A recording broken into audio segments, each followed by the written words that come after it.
What is going on, you guys? I want to talk to you today about the top 10 things that we're going to see in the Clone Wars Season 7 when it does finally come out on Disney's new streaming service.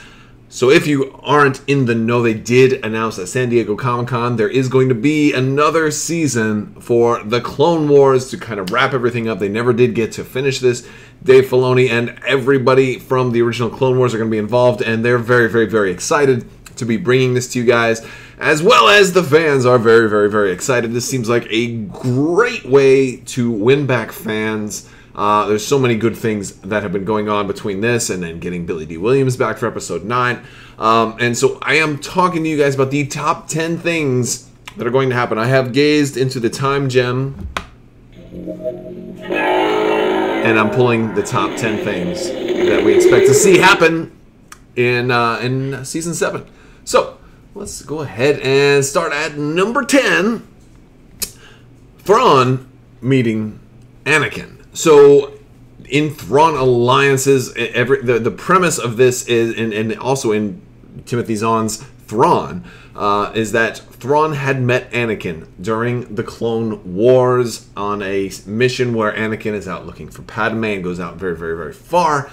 This one is kind of low on the list because I think it's meant to be self-contained. This isn't one of Dave Filoni's stories, but this is a perfect opportunity for them to do a fan service, and if they need a standalone episode, or at a minimum, there should be a point where Anakin kind of goes off in search of Padme, and then maybe the rest of the episode is about other things going on, but that would be the time where he ran into Thrawn. But it would be a perfect opportunity for them to bring Thrawn into the Clone Wars. It'd be a great fan service. The only reason maybe why not is because it may encroach on the book a little bit too much. So this book is coming out in a few days, so if you're watching this in the future and it's already come out, definitely check it out because it's a Timothy Zahn book, so it's going to be amazing. And yes, and also if you are just finding me now, make sure you subscribe and leave a comment, and you'll be automatically entered to win one of my giveaways. I'm giving away an X-Wing 2.0 conversion kit at the moment, but I have new giveaways going on all the time,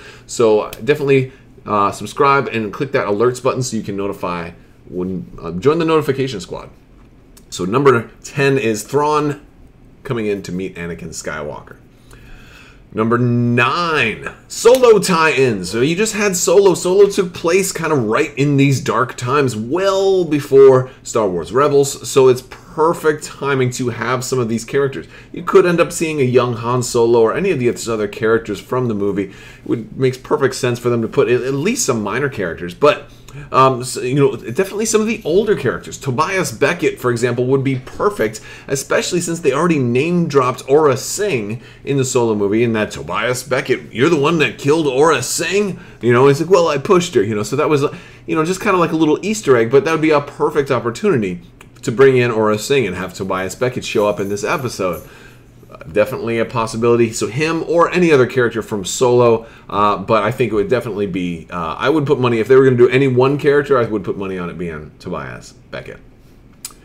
All right, or L3 might show up too. That would be kind of interesting. All right, number 8 is overlapping Episode 3's beginnings to get to the point of where how Order 66 is being dealt with, or specifically how Rex and Wolf and Gregor remove the chips from their heads so that they are not affected by Order 66. This was something that was lightly touched on in Star Wars Rebels, and it kind of had that feeling that it was supposed to be one of those things that just, kind of got glazed over. That I think Dave wanted to talk about this a lot more. I definitely do, especially the way that the Netflix Season 6 kind of dealt with it.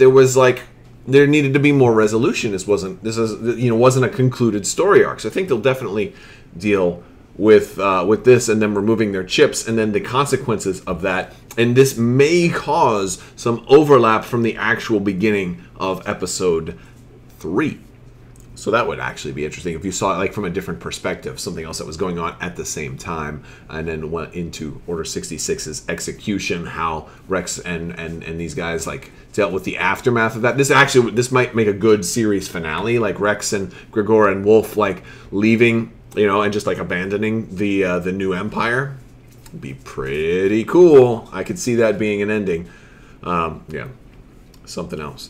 All right, so we're going to go into number 7, the Mandalorian War, specifically, the rise of like these Mandalorian super commandos, Gar Saxon and his brother, and their alliance with the Empire, and then the factions splintering. We might see Bo-Katan. Well, we do see Bo-Katan. It looks like in the trailer. And if you want to see the trailer, or my reactions from the trailer, I already did a video on that, so you can check that out. I also had a link to the actual. The teaser that they put out already, which I'm sure you've probably already seen by now, but it looks pretty cool. But definitely seems like they're going to talk about Mandalorians. Do expect to see Gar Saxon, especially because he's old by the time of Rebels. He's got gray hair, so it makes perfect to have a younger Gar Saxon. Just a whole lot more Mandalorian drama, and maybe even some Clan Ren.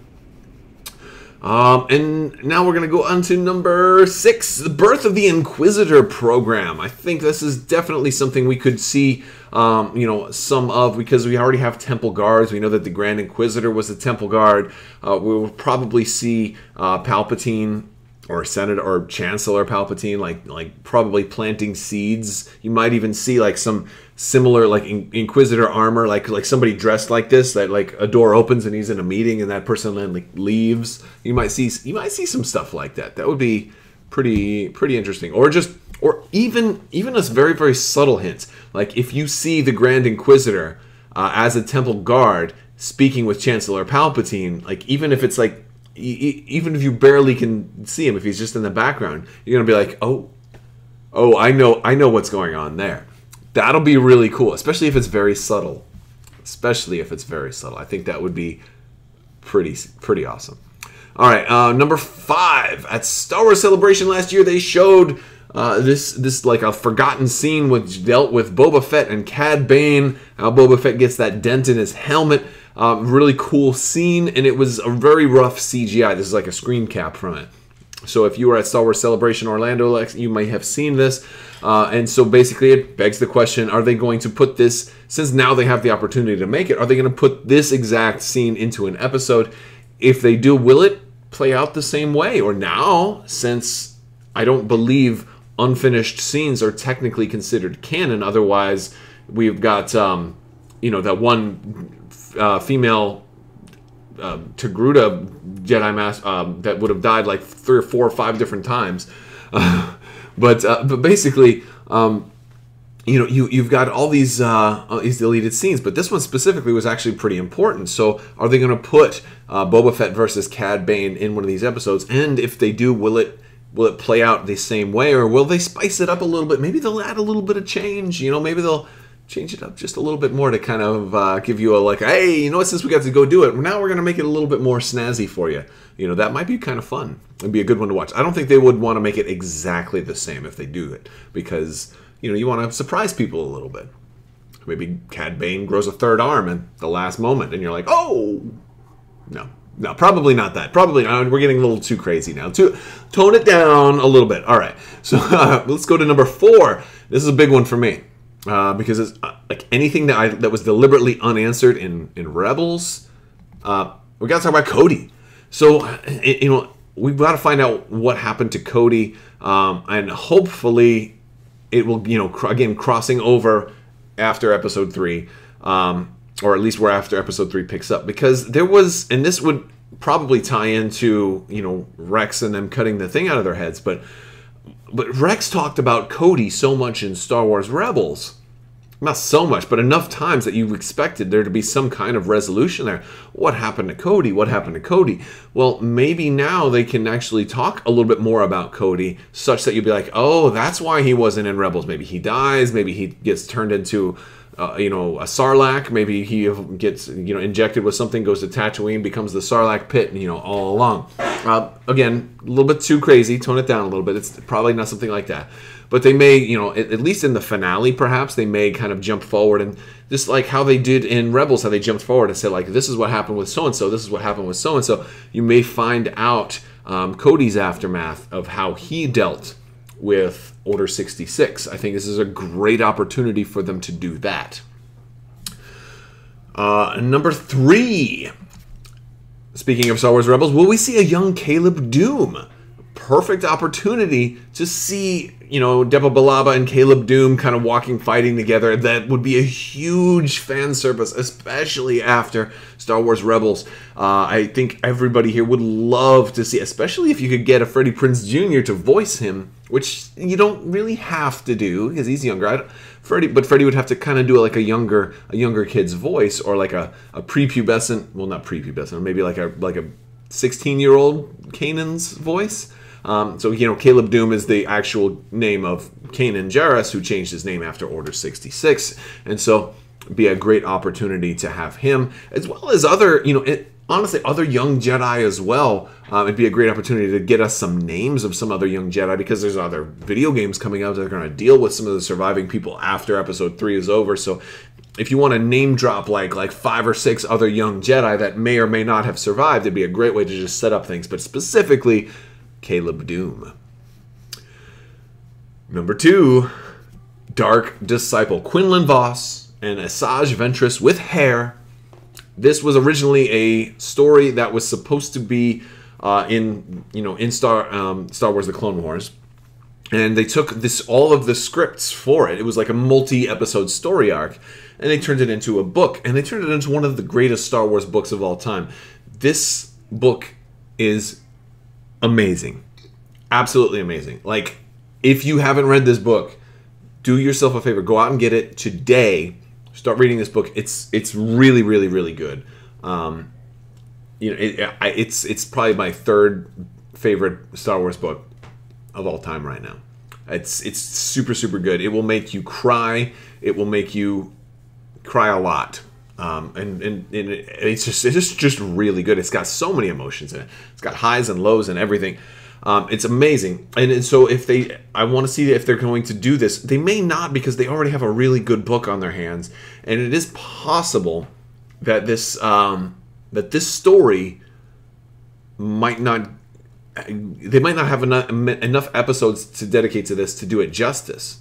It is entirely possible that this may be going on at the time of Episode 7, but they may not focus on it. Like, you might see some of the aftermath of like how they may show Quinlan Vos like a month later or something like that. That would be interesting. Actually, I would love that if they did an outside perspective of this storyline.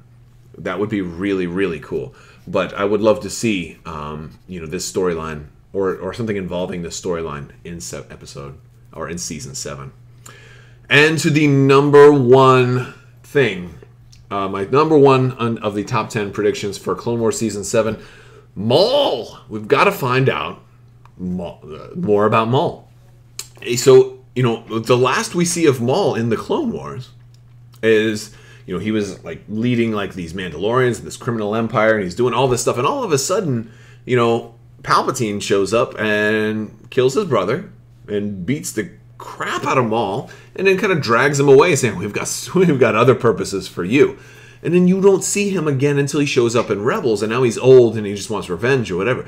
But then in Solo, you get this little Easter egg of Maul, and I'm sorry, this is a minor spoiler. I mean, it was kind of a big spoiler at the time, but Solo's been out for months now, so I'm sorry. It's definitely safe to talk about spoilers at this point, because it's not really even a spoiler. It doesn't have much to do with the plot of Solo. Anyway, so Maul shows up in Solo, and you're like, well, wait, how did he get from being Palpatine's trophy to here? And that's a perfect opportunity, because that's one of those things that was never answered. Like what did Palpatine do next with him? Where did Palpatine put him? How did he escape, or was he deliberately let loose? Another cool thing you may not notice is that if you've seen Star Wars Rebels, and it's the same here, or very, very similar here, Maul's weapon is also a double-bladed lightsaber.